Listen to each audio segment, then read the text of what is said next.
Okay, good afternoon, everyone. Let's call the meetings for February 7th to order.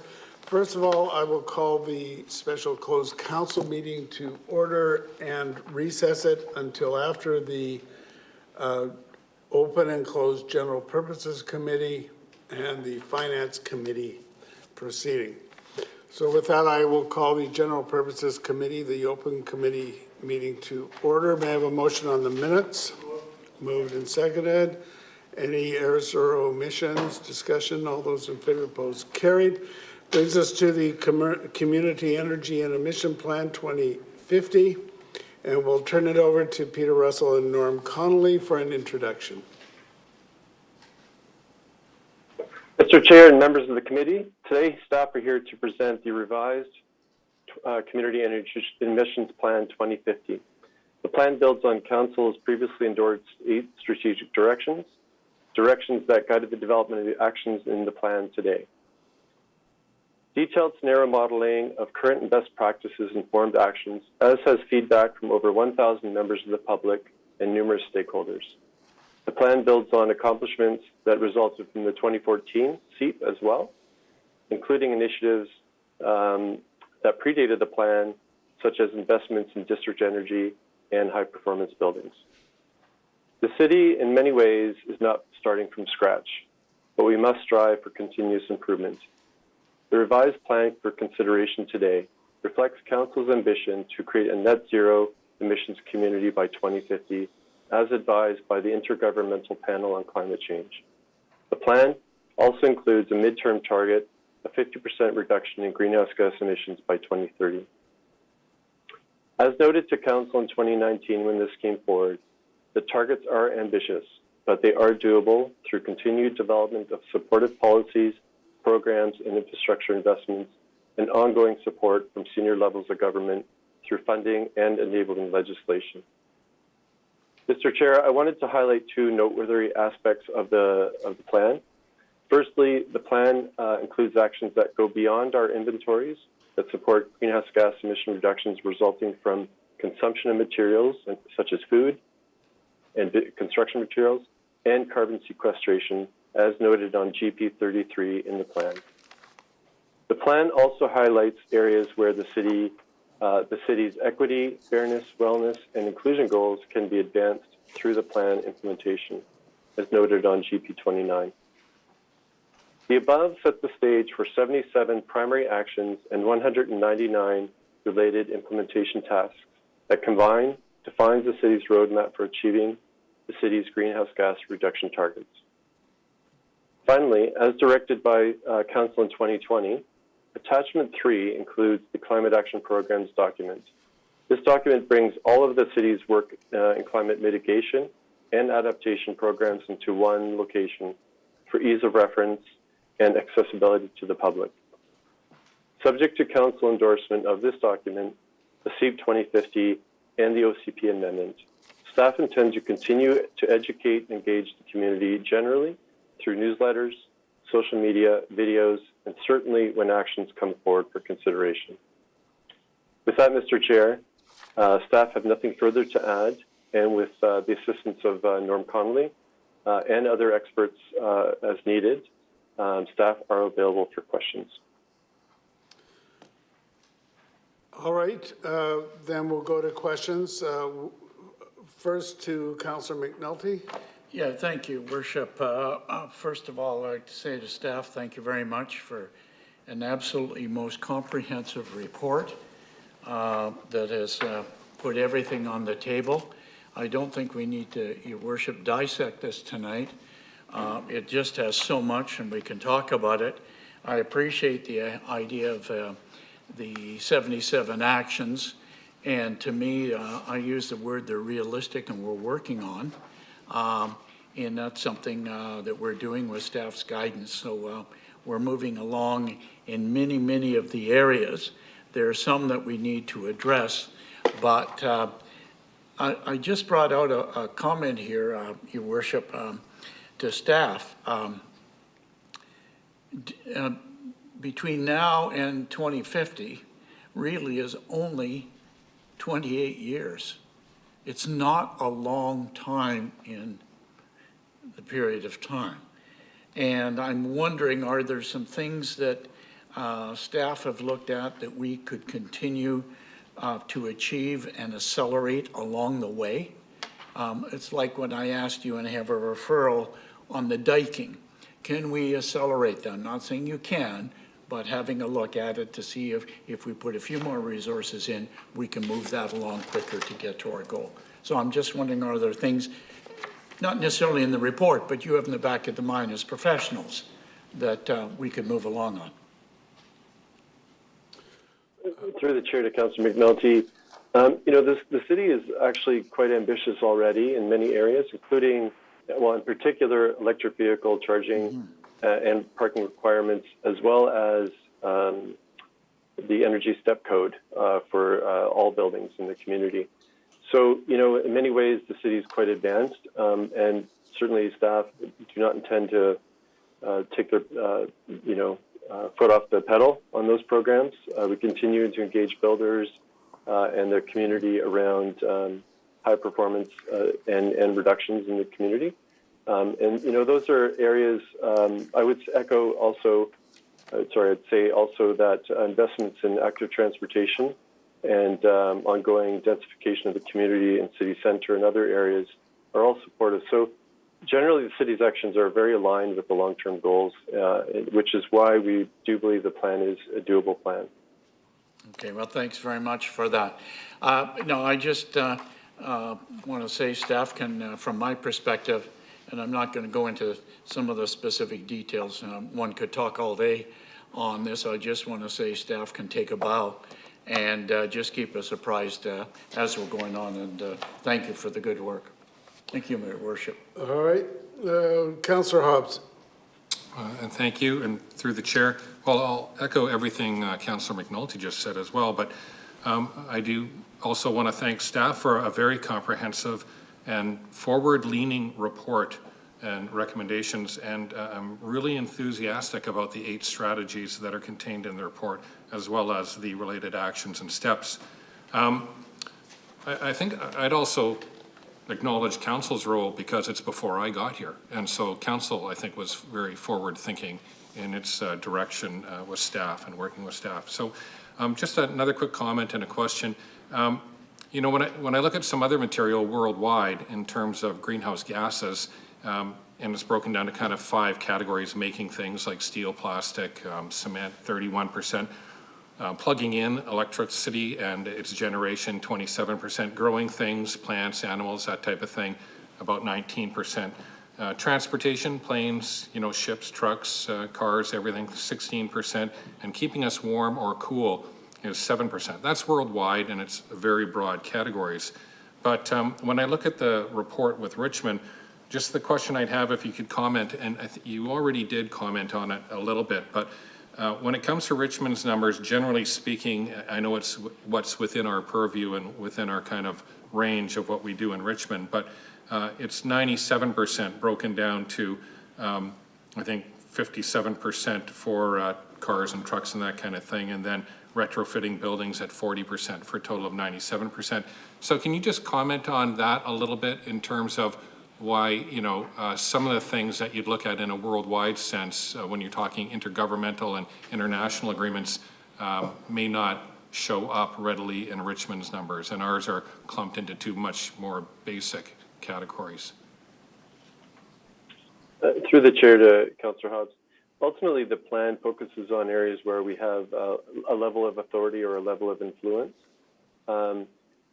There are examples where, for instance, the province regulates tailpipe standards and efficiency of vehicles. So we have no authority there, but we do have ability in our programs and policies to incentivize that, cleaner vehicles. So, the plan touches on many areas, and areas where there's a consumption base that's not in our inventory, such as consumption of food or consumption of materials, which is predominantly federal or provincial jurisdiction in terms of regulation as well as decarbonizing. Our plan notes that those are areas that we can have some influence, and those, as noted, are in on GP, I think it's 33. Sure, thanks for that. And just two more questions. And I agree, cities do have a role to play in leading and encouraging and advocating. So can you just comment, I was curious reading the report in terms of trees and urban forests. Does rising sea level have any potential impact on that in Richmond? I mean, I realize it does with the dikes, but I'm actually talking about trees growing within the city boundaries. Through the chair to Councillor Hobbs, the city recently endorsed the public trees strategy, I think it was called, and it did note that climate change will have an impact, mainly heating. The sea level rise may have impacts to some of Richmond's fauna and flora, but I think mainly the issue would be heat and heat stress. Okay, thanks. And then just the last question for today is that with the net zero, I mean, we do have worldwide, it's 51 billion tons of greenhouse gases going into the atmosphere every year, a number that none of us can wrap our heads around really. So with a number that big, the goal is to get to zero or net zero. Now, I realize you guys know what net zero means, but that doesn't mean turning everything off all at once or stopping every type of behavior instantly overnight. It's getting to net zero. So could you just comment on what net zero means in kind of layman's terms? Through the chair to Councillor Hobbs, I'll do my best. There will always be some residual emissions in certain sectors that are going to be unavoidable. So net emissions entails the fact that you are still emitting carbon. However, you're sequestering, you're absorbing that into soils, you're absorbing that into materials, and therefore, there's a net balance between generation of greenhouse gases and absorption of greenhouse gas emissions. So yeah, that is part of our strategy. There are emerging technologies for these in this scenario, but I think we're still looking at where that industry goes. Sure, thank you very much. Yeah, the direct carbon capture technologies aren't quite there yet, and the sequestering of carbon, even in things like mines and stuff, I don't know that we're quite there yet either, but those are things that hopefully we'll have major breakthroughs on. So thank you very much. Thank you. Okay, thank you, Councillor Wolf. Thank you, Your Worship, to staff. I'm going to just speak on one specific directive here, strategic directive, and it's the one called Enhanced Green Infrastructure. So I'll just direct you to 3 pages and then ask my question. So in the report, our GP 13, it shows the figure of where all the strategies fit in. First thing that I identified is the green one, the number 7, is at the bottom and is pushed the furthest into the future, beyond complete communities in transition, because those happen all the way along. To me, it looks as if we're putting that as the lowest priority, that we're not setting achievable targets to do that in short order, and that it's kind of going to be, if that happens, and the costs associated with it down the road. And you can correct me if I'm wrong on that. But first off, let me just direct you to 2 other pages here. On our GP 59, that's where it talks about that strategic direction. And on the back of page GP 60, it's the action summary. So I think those are really important things. We have strategies in place to do these preservation of the natural carbon stores. We're doing an excellent job on the Garden City lands when we're bringing in soil to not disturb and to keep the peatlands capped. But we also, as council, get regular people coming to get non-ALR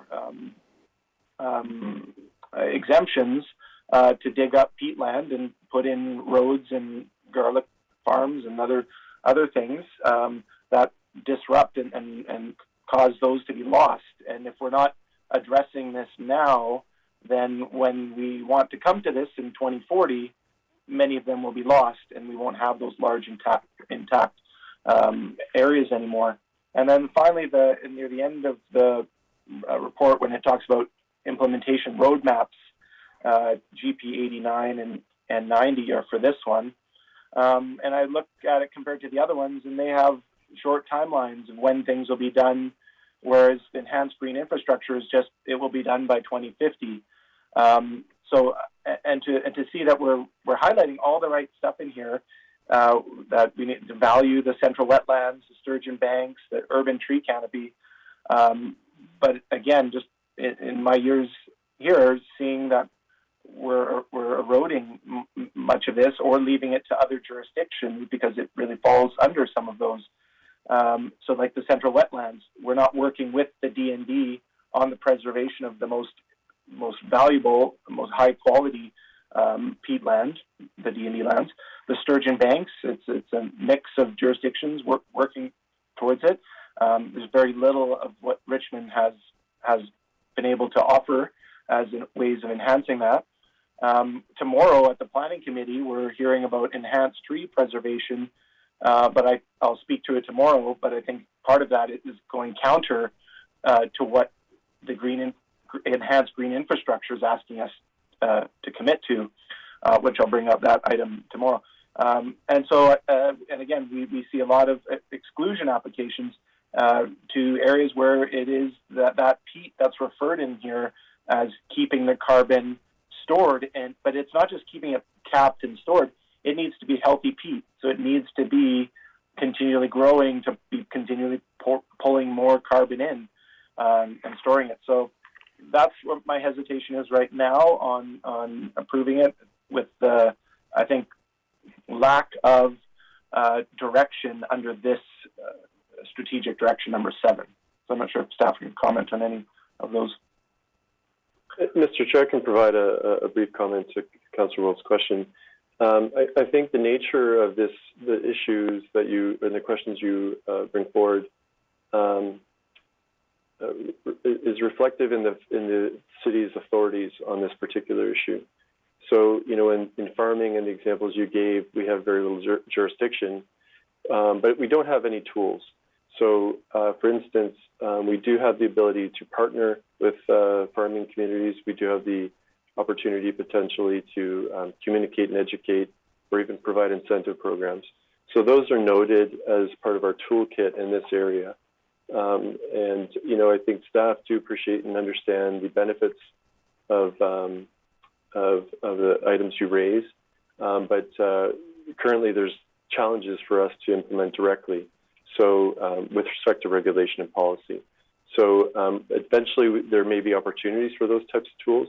In the meantime, it really looks more like, partnering and working with those communities to advance these types of objectives. If I may then follow up on just briefly. So if tools and working with the other partners is what's needed, then could it not be included in the action plan and the steps that we want to take, so that by 2030 we're working with agricultural landowners, we're working with the government, bringing the people to the table. This is our SEEP document, not theirs, but we need them involved, and we need to take the leadership role at all those discussion points. So could that not have been included in the timeline component? Through the chair to Councillor Wolf, ultimately the inventory is an ongoing thing, so it is included. And I do note on page GP 89, maybe not exactly as you noted, but there's definitely statements and actions in here, implementation actions, that do speak to working with the ALC, Agricultural Land Commission, Quantland, and these types of entities to advance our objectives in this area. Okay, thanks. Councillor McPhail. Thank you, Your Worship, and through you to staff. Well, congratulations on a really incredible document. There's a lot of information there, and I really appreciate it, and it just goes to show you the breadth and the scope of the work that we're undertaking I really appreciated the plan at a glance that's on GP 20 and 21. And, you know, Mr. Russell talked about as we go forward, we'll be, you know, working with the community and sharing this document and, you know, educating the community. And just wondering, have you thought of an executive summary to kind of maybe preface it? You know, a lot of people aren't going to get into the nuts and bolts. There's, like I said, a lot of information. So perhaps an executive summary might be helpful. And I really liked on GP 27 when it talks about the city's track record. And I know it talks about, you know, we're the first city in North America and a couple different things, but really it's not about being first. I think this really shows our commitment to this, and that it's been ongoing for over a decade, since 2007, so 14 plus years and counting.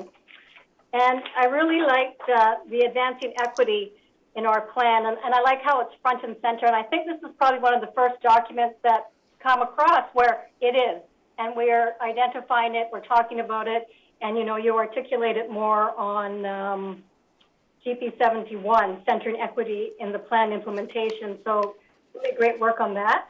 Mr. Russell, you mentioned funding and support from other levels of government, and that just jogged my memory, and I think that we should send copies of this to our MLAs for sure, and to the BC Minister of Environment and Climate Change Strategy, the Honourable George Hyman, and to the Federal Minister of Environment and Climate Change, the Honourable Stephen Guilbeault, I think that's how you say the name, and to our MPs as well, because really it is an incredible document. Now, I do have a question on GP 16, my last question. Under financial impact, this says there's no immediate financial impact, but really, is there a way that we can quantify or articulate the cost of the plan? Because this is a thoughtful, purposeful plan that has actions, and actions, you know, cost money. And when I look at this, there's 8 strategic directions, short and long-term actions, community benefits, hazard, and I hazard a guess that the C plan impacts all departments in the city. And it's in alignment with so many policies and strategies and initiatives, so there must be a cost. And I don't think there's a line item in the budget, but it just would be interesting to know, what is that cost? Would you have an idea? Through the chair to Councillor McPhail, I wouldn't want to guess. You know, there's aspects of the plan that are policy, for instance, and those don't cost the city funding, but you know, there might be financial impacts for the developer, for instance, as an example. So you know, costs are managed in many ways through these implementation of these types of plans. Otherwise, costing would come forward in any initiative that we bring to council, whether it be a direct cost to the city or additional funding that might be required through applications for funding, or even funding just for public engagement investments or those types of materials. So, yeah, I wouldn't want to guess, but certainly front and center is how to do this, and it will cost money. And as staff bring forward initiatives, that'll be front and center. Well, thanks for that, and I know I put you on the spot there, but I think it's just important to realize that as we put these plans forward, there is a cost, and it is in our budget, and it might not be in a line item, but it's important to remember as we vote on the budget, it is embedded within that. So thank you very much, and Your Worship, will you just take it as direction to CC all those people? My suggestion is we'll add a number 6 to the resolution, and we'll capture all those people. So, Thank you. Councillor Liu. Thank you, Worship. Thank you. To repeat what everyone else has said, thank you, staff, for this really impactful and big report. And I'd also like to thank the public who weighed in. There was a lot of public consultation that came back, a lot of comments that came back that staff had to wade through and go through.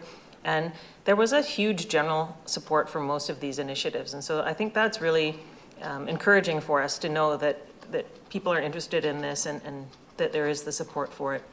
And I also want to echo what Councillor McPhail said, including the opportunities to identify those equity opportunities.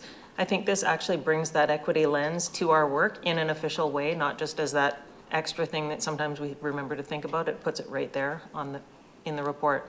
So thank you for that.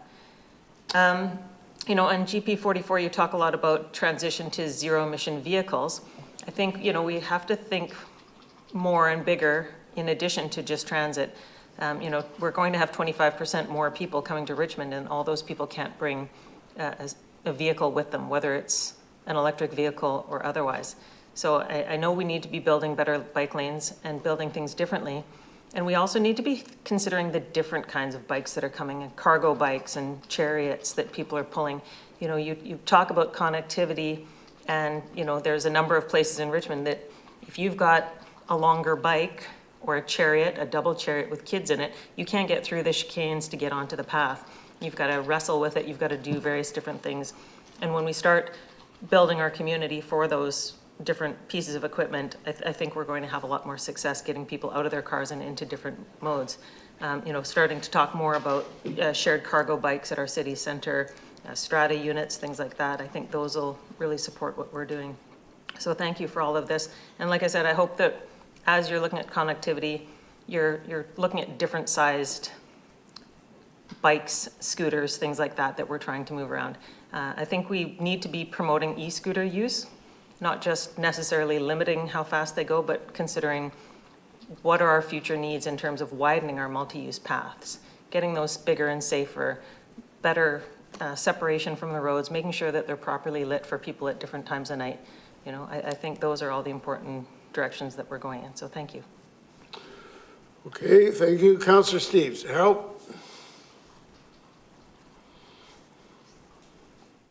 Yeah, very good, good report, staff. I'd like to take you along to Metro Planning Committee and Climate Change Committee from time to time.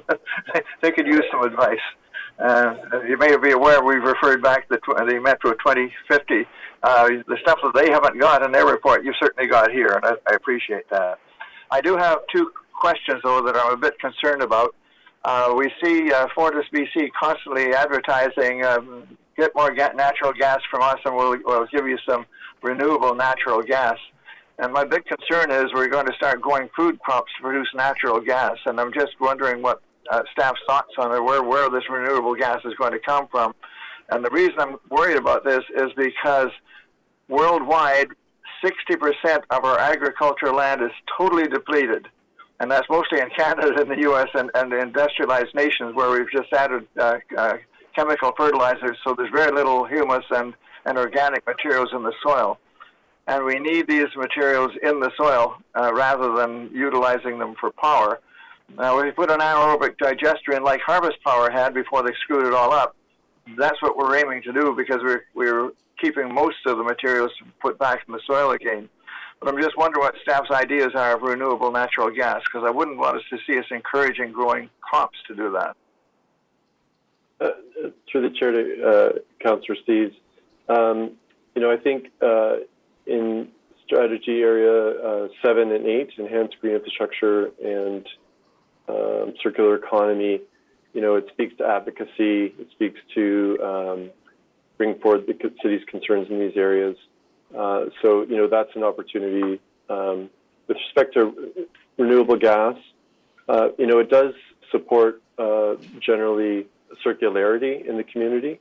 But yes, to the extent that city can influence the concerns you raise, the plan has provisions for maybe not that granular of detail, but generally the plan would be supportive of furthering the city's concerns, objectives related to those issues. Okay. Second question I've got is regarding public transit. And I think you got in here, we'd increase transit use up to 22% or something like that. I think it's got to be a lot higher than that. And I'm wondering if, and Alexa commented on encouraging alternate uses of transportation. But I'm wondering if there's any thoughts of ways of disincentives to changing to any kind of cars, let alone electric ones. So get these larger vehicles off the road, but maybe by not building as many roads or as wider roads or whatever. But what are your thoughts on that? I think we spend too much money, too much effort trying to build for the car that it the incentive of using public transit. Through the chair to Councillor Steves, I believe the direction of the OCP and the direction of the SEEP around creating options and walkability throughout the community is ultimately what's going to address those issues over time. They are long-term gains in some areas. In the short term, electric vehicles, are a solution to reduce emissions. But, long term, as the city becomes more of a complete community in certain areas, certainly that's the case in city center, residents will just have more options, period. And, it'll be unlikely to take a car if you can walk to something in 5 minutes or walk to a train in 3 minutes. So, I think the plan that maybe doesn't have a direct action for that concern. However, on the whole, the plan has many initiatives that will combat that issue. Yeah, we just want to make a further comment, a little different tack on that as well. When I was a youth, we used to take the tram. We got so used to taking the tram, we didn't even want to drive a car. And right now, I think the province is for younger kids, the public transit is free. And I was thinking of bringing forward a resolution to council for the UBCM or something like that, that we change that level every few years. We get it older so that older kids ride free, because I think you have people riding free and we get used to it paying running the transit. You'll get a lot more people who will never even want to drive a car. So is there any thought of that? But I know it's not part of our plan, but in terms of free transit to young people. Through the chair to Councillor Steeves, maybe Norm can advise if there's a direct action on that. However, through partnerships and advocacy, working together with the agencies at play, we may be able to bring this forward, these ideas forward to them. Okay, thanks very much. Yeah. Great report, and a lot to think about. Peter, was there somebody else you were referring to for comment now? No, doesn't look like it. Just to Councillor Steeves, I'll remind, I think that right now we are giving free transit to those up to the age of 12. I think that's what was brought in. But we've also got the program for the post-secondary students, the UPass program, which is provided, it's not free, but it's certainly at a reduced cost to those students. So it is fulfilling some of what you're talking about, even though not the whole thing. Councillor Rao. Yes, Your Worship.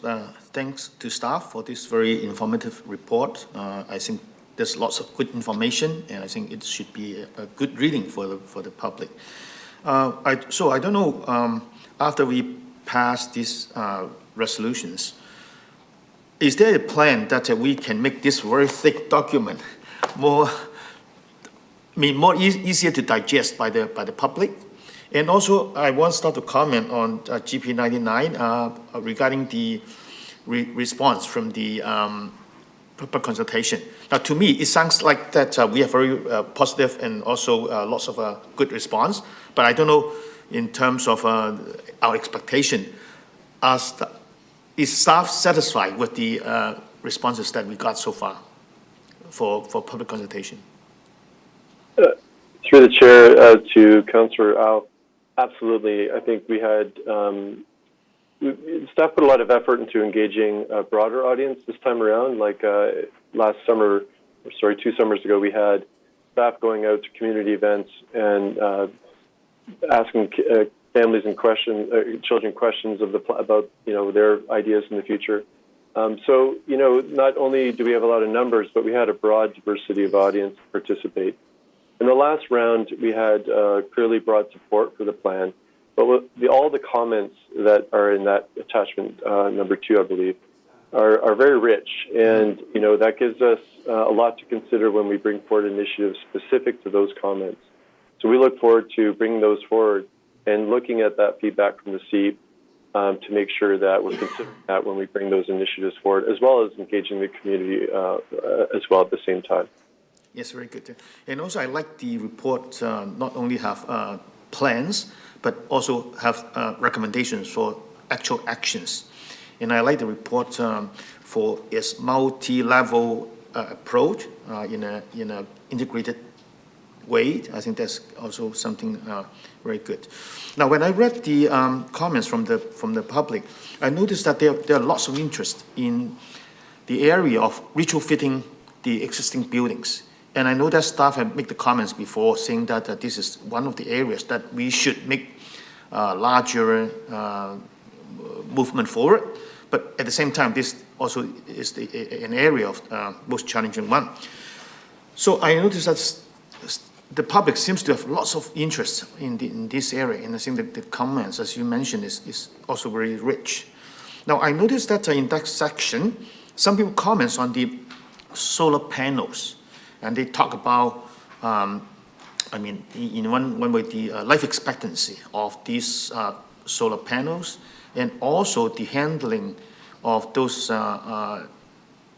solar panels after it finishes life.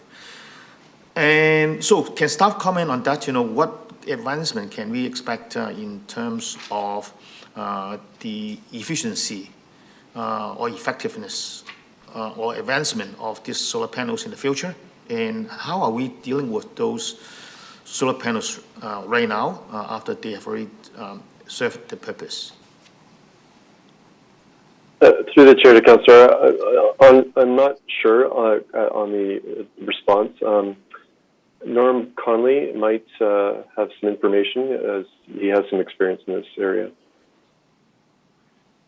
Through the chair to Councillor Au, two aspects to keep in mind with respect to solar panels, and that would be operationally, the current models coming out are good for at least 25 to 30 years in terms of the life cycle. So we're confident in that continued generation. It declines a little bit each year, but the kind of efficiency of these appliances, if you will, to generate kilowatts is very high. And the price keeps going down, so there's that obvious advantage there. But from a kind of a post-life cycle, when you're dealing with the materials after, that's an emerging, issue that affects a lot of products as to what to do after. So our strong kind of emphasis on the circular economy and our active involvement in that space really is helping to advance that. And this conversation is going on worldwide with respect to all kinds of products out there in terms of going from a linear process to a circular one. So we're confident with advocacy, with linking up with partners on this, that we'll be able to address this, certainly at a regional level, and we're keeping an eye on what's happening worldwide as well. Yes, I am also confident that we will not, as somebody mentioned, that those old solar panels will just be going to the landfill. I don't believe that this will happen. And the other thing I noticed from the response from the public is that many people recommend that on one hand, we have to rely on the advancement of technology, but on the other hand, we have to go back to the basics. More trees, more trees, more trees. I think that's the theme, I think very obvious from the responses from the public. So thank you very much once again for the report, and also I would like to see that this information could be really distributed into the community. Thank you. Thank you very much, Mayor Brody. Thank you for this report. I can see the fantastic work that was put into this, and wow, what a great document. I did see on the news last night that the City of Vancouver was implementing a program to incentivize retrofitting existing homes, like single-family homes, to have heat pumps. And so I was looking for that in this report, and we have it on page GP 72 to 75. And what I was wondering about was, at the top it says, create a comprehensive multi-year plan to accelerate the retrofit of existing buildings. And then going a little further down, it says that we're going to participate in the province-led process to develop BC building code alterations by 2024. Well, that's only 2 years from now. And then on page 73, it says develop a heat pump incentive program targeting residential buildings which currently lack mechanical cooling systems. So this is all really exciting news. And I think there's a lot of people in Richmond that have older homes with existing furnaces, and they're probably coming to the end of their life. So how can we best get this information out there to the public, and how can we ensure that people are maybe limping along with their existing heating systems, knowing that changes are coming, and they're coming pretty darn quick? Mr. Chair, I'll ask Norm to respond to this question. And Councillor Day. Through the chair to Councillor Day. Yes, Councillor, there's just comment on the top that there's a lot of action going on in the retrofit building space right now. Lots of conversations, committees being set up, and not just at the local government level, but also with involvement from the province, the federal government. Everybody realizes that this is a big, there's a big move here in terms of reducing emissions from our existing buildings, and a massive opportunity to improve these buildings and improve outcomes for people working in them and living in them. But in terms of the heat pumps are strongly inferred in terms of an electrification strategy. Our pathway to decarbonization in the sector is a strong electrification pathway. So heat pumps are a very efficient way to use that resource. So we're looking at all evolving ideas on this, plus existing programs. And through that plan that will be developed in more detailed sense this year, hope to bring that back this year to council if we can. Thank you. Just a follow-up question, please, Mayor Brody. So we know that renewable natural gas is a pretty good source of heat, and we know now know that these heat pumps could be even better. Like, how do we educate people on the difference? Because I'm not even sure I understand the difference completely. Like, it's complicated, and I know, as it was pointed out earlier, we love the report, but we've got to have a condensed version that might simplify things for the average citizen. Again, Norm, I'll ask Norm to respond. In terms of the overall kind of communication of these materials and outreach to the community, that's going to continue for sure.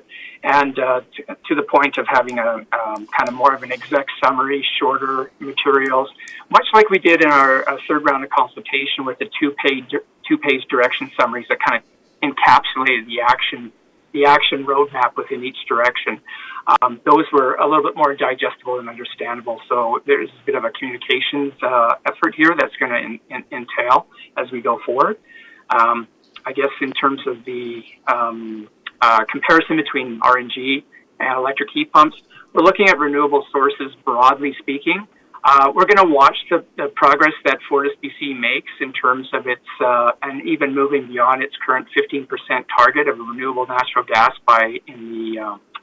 available by 2030. They're trying to advance that and get to a much higher level. So we're all keeping an eye on that.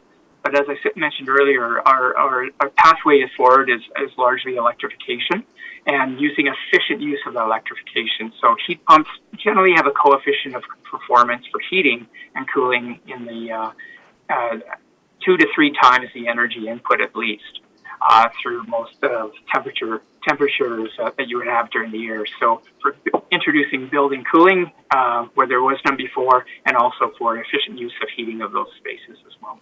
Very interesting. Thank you. All right, Councillor Steeves, did you have another point?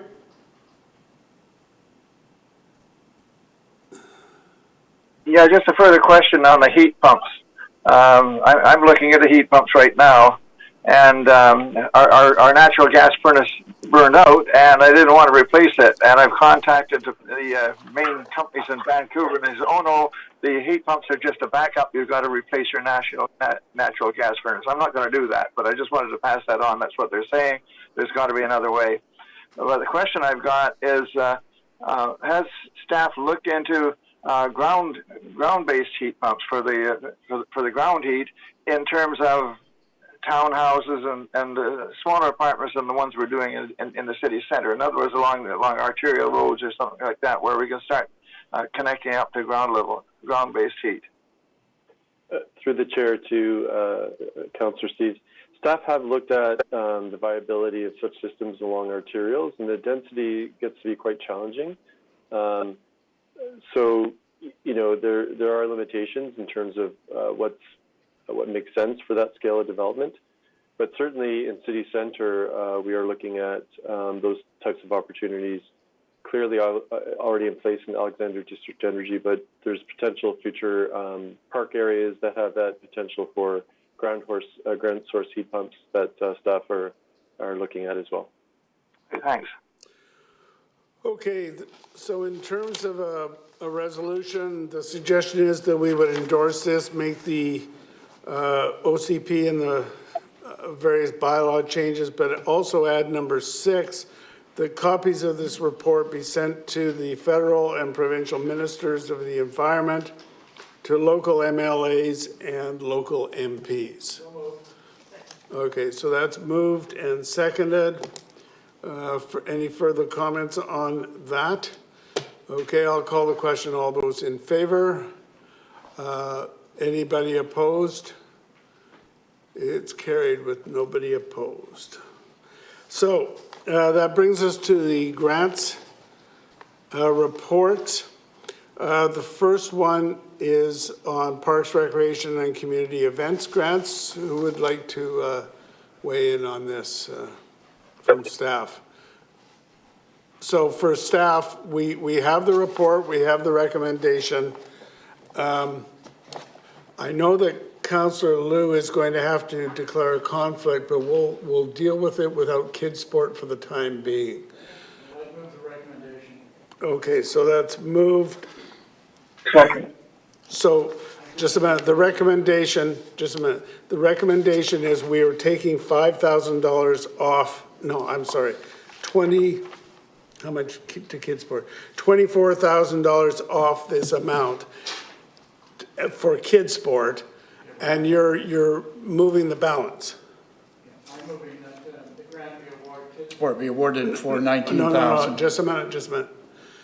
We're not dealing with kids sport right now because Oh, okay. Councillor Liu has a I'll take it off, conflict. yes. Move the recommendation without kids sport on the table. Right, and minus $24,000. Minus $24,000, So that's moved and seconded. Okay, so any comments on that? Anything further, Councillor McNulty? No, I'm fine. We'll come back to kids Amendment sport. after. Okay, Councillor Wolf. Thank you, Your Worship. Just a question to staff, or maybe to staff. My question revolves around page GP 216, which is where it lists the 4 applicants who are not recommended for funding. And my question is about the first 2 listed there on 216, the Green Seeds Music Society and the Rabitat Rescue Society. So I read here the reasons why they weren't being recommended. So I'd just like to get a bit more information in response to these 2 questions. So with Green Seeds Music Society, it says that there was a vague application, and I would say during COVID, event organizing is pretty vague because of the level of closures, what we're allowed to do and gather. So you think we would be able to be a little bit lenient on the vagueness of the locations that groups are potentially going to host these events. And I also see that they were only sourcing funding from Richmond because it really seems like they're in the application on page 230 that they're targeting Richmond. They're not a group that's working with any outside agency. So I thought I read that as a value of this. And then the second item below it, the Rabitats, I know it says that we have 20,000 contractual agreement with them, but I've also heard from members of that group and seen rabbits running wild myself. Is there not another source of funding that they will need to be more successful with the job that they outlined in the application here? So beyond just saying we already fund your work, are we working with them to find more funding to be more successful with the pilot projects like they had at Dover Park? Through the chair to Councillor Wolf, With respect to Green Seas Music Society, they didn't meet the criteria for the PRCE grants program, but they were referred to and submitted an application to the city's environmental grant program, which is new this year. And that report will be coming in the next month, I believe. As for Rabitat's Rescue Society, they also too did not meet the criteria of the PRCE grant program, but they were referred to and submitted an application to the environmental grant program. Staff is also bringing a report to council in the upcoming PRCS meeting in regards to rabbits and the invasive species issue. And I'd like to refer to Alex Kernicki, if I may, for further information on rabbits.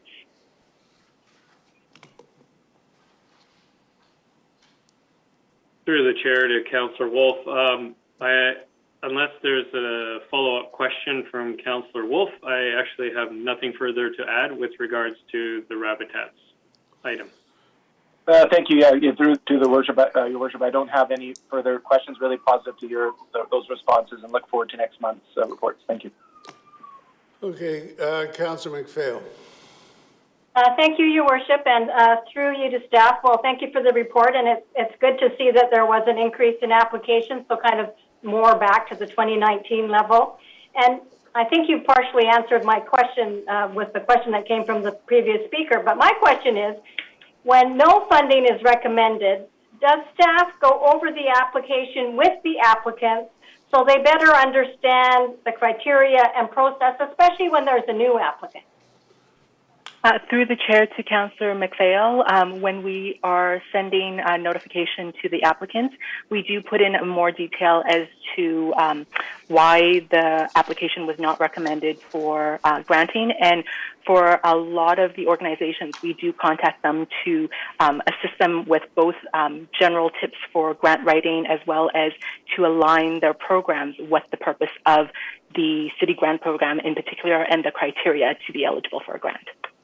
Well, that's really good to hear. Thanks. I understand that grant writing really is an art. And I believe there used to be a program where nonprofits could sign up and take a grant writing program. And I think actually Metro Vancouver used to offer that. Do you know if that's still available? Through the chair to Councillor McPhail, I believe Richmond Cares, Richmond Gives does have a general grant writing tip workshop. The city in a previous year did present as well prior to the pandemic. All right, thank you very much.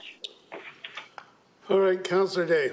Thank you very much, Mayor Brody. I have more of a comment than a question.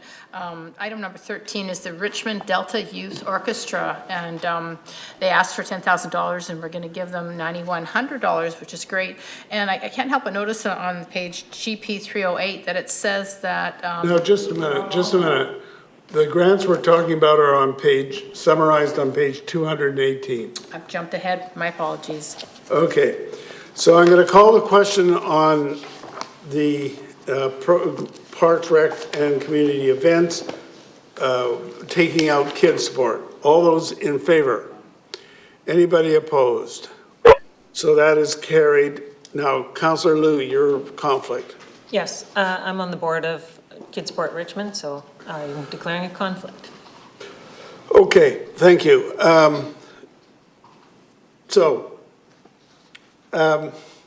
I'll just remind everybody that what was passed last year was that $5,000, no, that it was for the same amount, $24,000.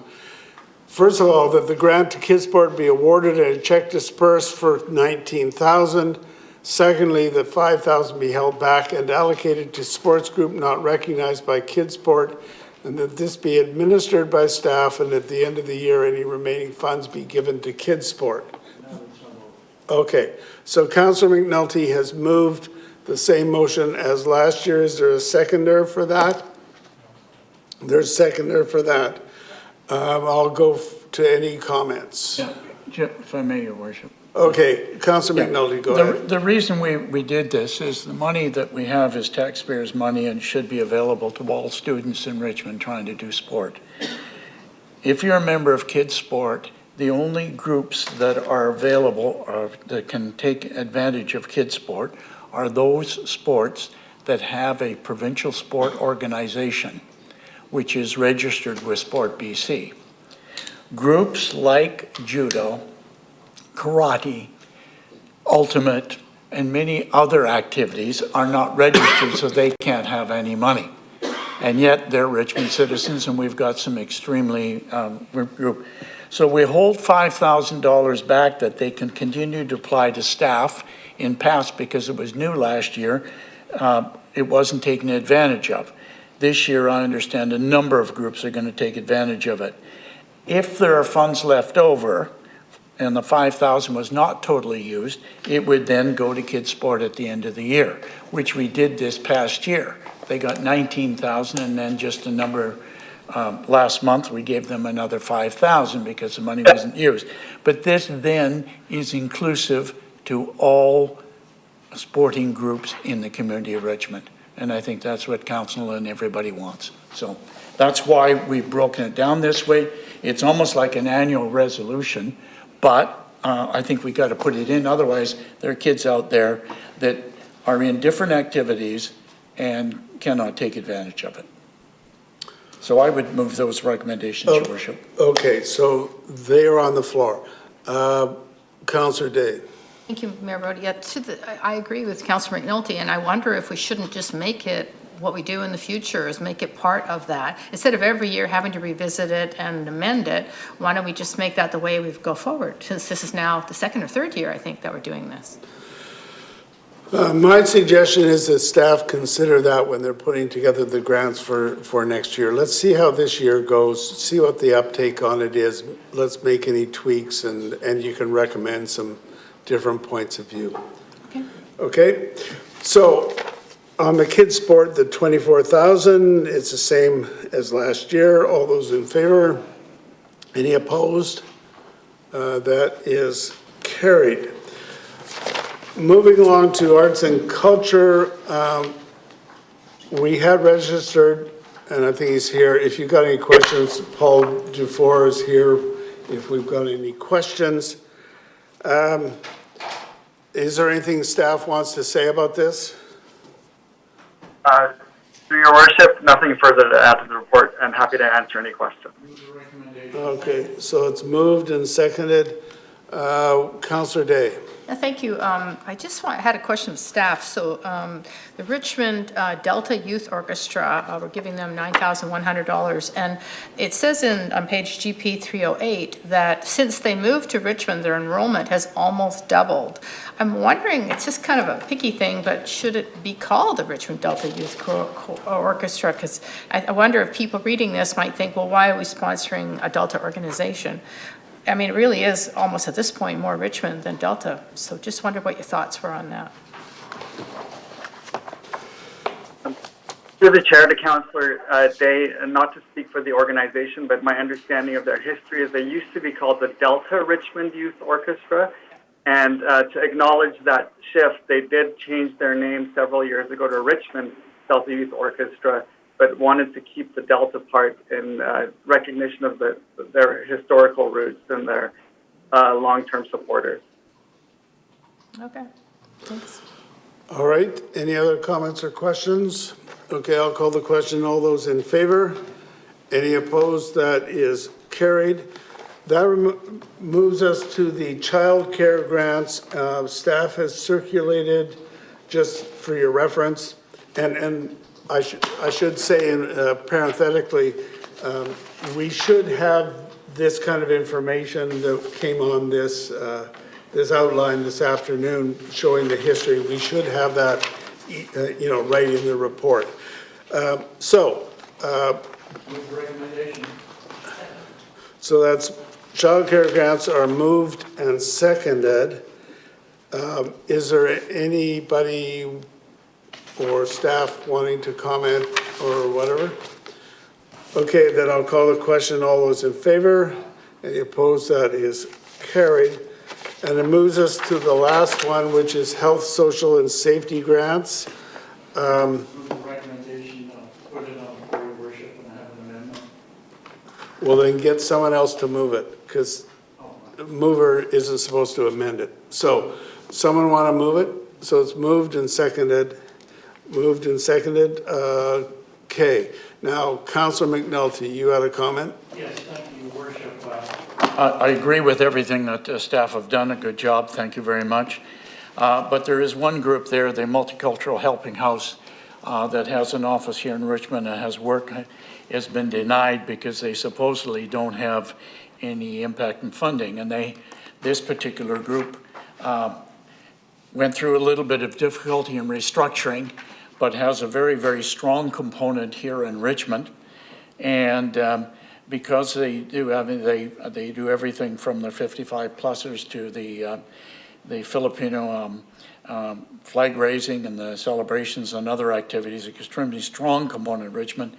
And it would be my suggestion that I would move a recommendation of giving them $5,000 for the Richmond component of the Multicultural Helping House till they get themselves a further grant, because they are applying for lottery grants, and the package came in its totality as opposed to specifically Richmond. All right, so you're moving to amend the motion to add for the Multicultural Helping House $5,000. For the Richmond component, yes. Yes, is that seconded? So that's seconded, so we are now on the amendment. Councillor Day, are you on the amendment? Another amendment I want to make. Okay.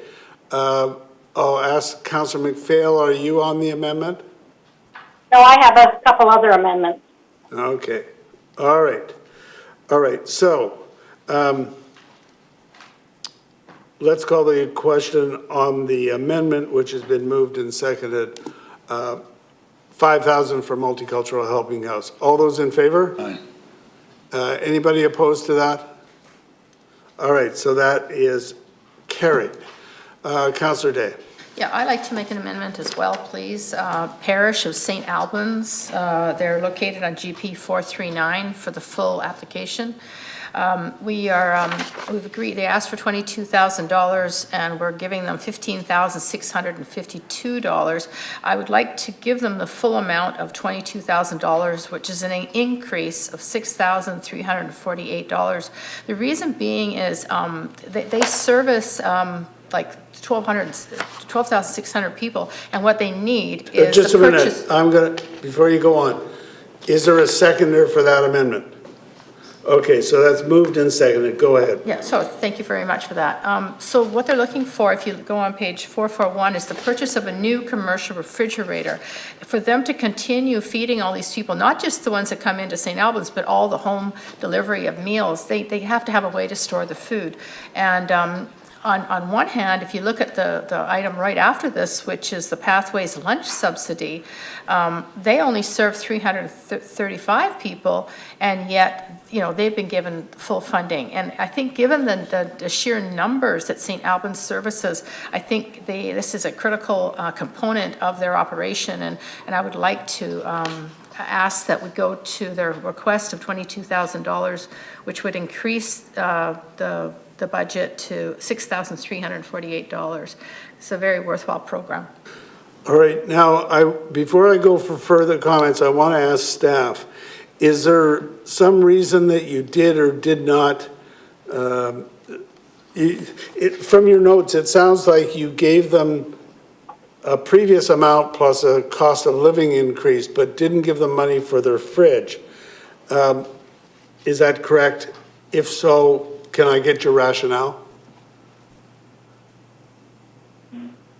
Your Worship, that's correct. The recommendation was for funding in the same amount as 2 years ago. Last year, there was an additional allocation granted by Council. So the recommendation was for the 2020 amount plus cost of living increase. And the reason for that was following past practice and keeping recommendations fairly stable with the cost of living increase where requests were for similar types of uses. Okay, we'll go to further comments. Councillor McPhail. Thank you, Your Worship. I do have a question through you to staff. So as was noted, we did give St. Albans, the parish of St. Albans, extra funding, I believe it was last year. And so just to be clear, is what you said that when we give extra funding, it's kind of put aside, and then we look at historical funding, so 5,000 plus the cost of living, and so the extra funding really isn't calculated into the going forward. Is that correct? Through your worship to Councillor McPhail, that's correct. Applications are assessed each year. However, the allocation last year was understood to be a one-time additional funding level, and that's why it was assessed in that way. All right, thank you. I can support this recommendation, this amendment. I did have the parish of St. Albans on my list. I was going to ask for an extra $4,000 to bring it to 20, but I could support 22,000, and I'll give my reasons for that when I come to my amendment. Thank you. Councillor McNulty. Yes, thank you. Could I go back to staff on that too, if I may, and then I would make a comment. To staff on last year, we gave them an extra $5,000. Did we not put any specificity of to what they were to do, or did we just give them 5,000? Like, why did we give them 5,000? I know the work they do, et cetera, but was it not earmarked? Through your worship to Councillor McNulty, that is correct. The 5,106 of additional funding for last year was the unallocated funding from last year's recommendations, and that was provided to St. Albans to go towards their meal programs. Okay, oh, it went to meal program, okay. So it was directional. Your worship, I will be supporting the full amount, provided is directed to buy the refrigerator. That's in the motion. Okay, it has to be on that, and because of all the good work that they do, and I have no problem with it whatsoever, and probably it's long overdue, so I will be supporting the amendment on this one. Okay, so I'll call the question on the amendment to give $6,348. That's the amount? Is that the amount? 6,348 to extra to Parish of St. Albans for their fridge. All those in favor? Aye. Any opposed? That is carried. Now, Councillor McPhail, go ahead.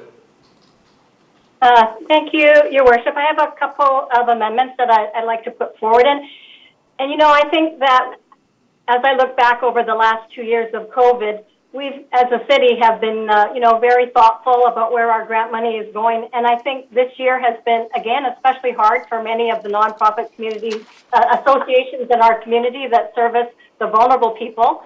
And I was thinking especially about the providers who service the mental health community and the food programs, as was just mentioned in the previous one.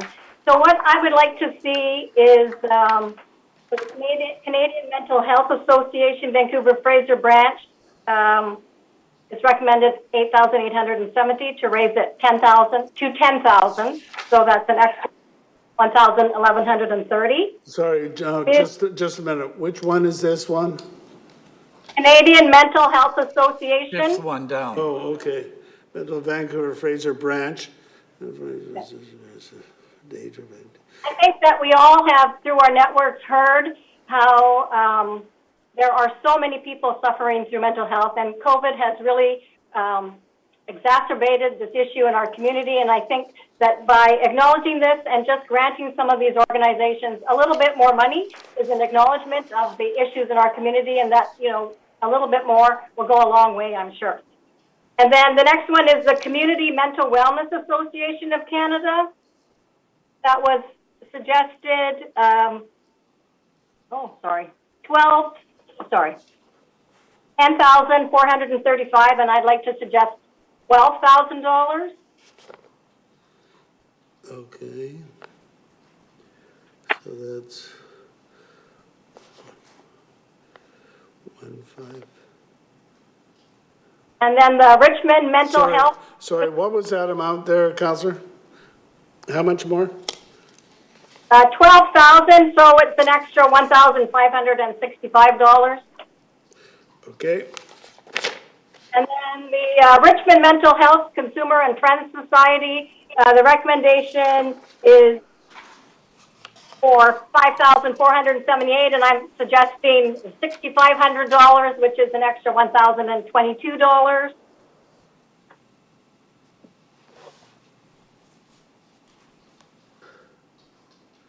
Okay. The last one is the Kahila Society of Richmond. Now, this is for food programs, and they also work with the parish of St. Albans. But when you look at their application and the number of residents that they serve, I think that, and the suggested amount was $3,069, and I'm just suggesting $5,000, which is another $1,931. So, as I said in the beginning, really just to acknowledge that our community is suffering mental health and food programs, the services are really in need, and I think just a little bit extra will go a long way. All right, so the amendment you're moving is, if I can summarize, for, let's see now. The parish we've already gotten. So the Canadian mental health would be at plus 1,130. Community mental wellness would be 1,565. The Richmond Richmond Mental Health would be 1,022, and the Kahila Society would be 1931. Right. Okay? Thank you. So I just want to say thank you very much to staff for going through these applications. I mean, I'd like to give everybody all the money they've asked for. We know what a good job that they do, and the community is better for it. Thank you so much. all right, further discussions on this? Councillor Day. Thank you very much, Mayor Brody. Yeah, I'll be wholeheartedly supporting these changes because, again, a little bit goes a long ways for these organizations. They have incredible buying power, incredible connections in the community. So you give them an extra $1,000, they can stretch that to $3,000. So great ideas. I support them all. Thank you. Councillor McNulty. I Well, just a minute, the Not on amendment's on these. the floor. Well, for these on the floor here, I'll be supporting these on the floor. I definitely agree with mental health being paramount within our community and society today, and I think they need all the help they can get, so I'll be supporting it. right. But I do have a further one, Your Worship. Councillor Hobbs. Thank you, and just briefly, I'll be supporting the amendments. I think, given the couple of years we're coming off, it's just a prudent investment in mental health, and I think they're very sound amendments. Thank you. All right, I'm going to call the question then on the amendments, which is 1, 2, 3, 4, 4 of them. All those in favor? Any opposed? That is carried. So Councillor McNulty, you had yet another amendment? It almost slipped by me, Your Worship, and I appreciate the work staff did. But over the years, ever since I've been on council, we've been supporting Big Brothers and Big Sisters of the Lower Mainland. And there is a tremendous gender inequity here, and I do believe in equality. Big Brothers have asked for 6,000, et cetera, but because Big Sisters, for whatever reason, didn't apply, but they requested 7,500, we're going to give them 2,500 as a new organization. And I can't support that. When we did this over the years, that were Big Brothers, Big Sisters, they got at least an equal amount. You can't tell me there aren't as many little sisters in the community that need help as little brothers and Big Brothers. So I'd like staff either to give me, refer back to staff, but I'd like to see theirs increased to at least 6,000. That's the same as the Big Brothers, because they've asked for actually more than the Big Brothers, but it says partial funding was only recommended. Again, so I do know the group is extremely active within the community of Richmond. So Okay. I would move that we give them the equivalent. Let's just get staff comment first. But I do note that the number of residents to be served is 30 for Big Brothers and 20 for Big Sisters, so there is a disparity. Ms. Adamson? Do you want to comment on that? Or Dorothy Jo? Through your worship to Councillor McNulty, the reason for the discrepancy in the recommendation is related to the assessment criteria for financial need. And the Big of BC Lower Mainland received quite a few grants and COVID relief funding over the past year, and their need wasn't assessed to be as at high of a level financially for that reason. But they did ask for $7,500. That doesn't mean their need was more. It means their ask was more. Well, I would like to see each of those, if we give 30 into six, divide that into 6,000, and then take that amount and multiply it by 20 and have it for each person. You then have per capita on that. So, which is basically $200 a piece, which would raise that up to $4,000 as opposed to $2,500. You want to make Big Sisters 4,000, Yeah, another 1,500. then it's per capita, it's $200 a person, if you wish to do it that way. And I just want to stay away from the gender inequity. Fair enough, you're moving that it go up. To 4,000. So $1,500 more. Yep, thank you. So it's moved, is it seconded? Okay, so it's seconded. Councillor Liu, are you on this amendment? Okay, Councillor Day, are you on the amendment? Yes. I had a question of staff, please.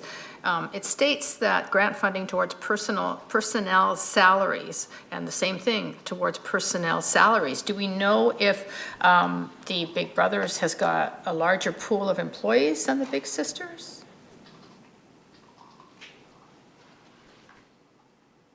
Through your worship to Councillor Day, I don't have information on the number of employees for each organization and can follow up on that if desired.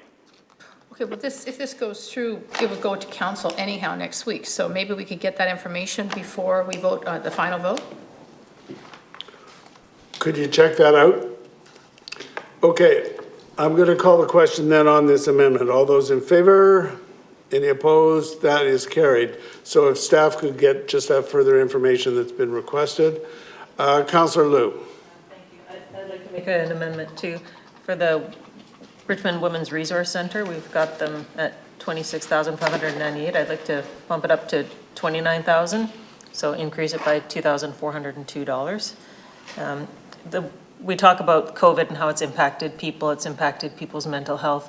And we know that it's impacted women disproportionately to men over this time. And so there's many women who are trying to get into the workforce, many women who are dealing with all the problems of having kids at home and everything else. And I think giving a bit more money to this organization will really help support many of the women in our community that need that support. Yeah, what's the amount? $2,402. 2,400. And two. And two. 2,402. Is that seconded? So it's moved and seconded. My question is, couldn't the same be said of every organization here? I mean, we've talked about mental health. We've talked about special organizations. We've talked about the parish of St. Albans needing that new fridge, which we can justify. And Big Sisters should have parity. But don't they all need more money? Many need more. I think women have been disproportionately affected by COVID. I think many of these women aren't necessarily getting their support through mental health resource centers. This is where they've been getting their community and their support, and this is where they need the support.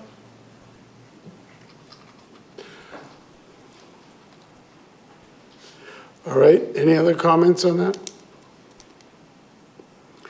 All right, I'll call the question then. All those in favor?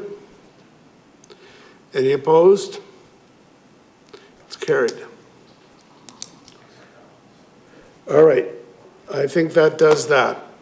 So, may I have a motion to adjourn? All those in favor, opposed, carried. We will now go to... Oh, just a minute, just hold on a sec. Hold on a sec. Yeah, we've changed all the numbers, so we've got to have a motion, the main motion. I thought we had already passed that. No, we haven't. So on the main motion with all the amendments, all those in favor? Any opposed? That's carried. And we're now adjourned, and we will go to the closed close GP.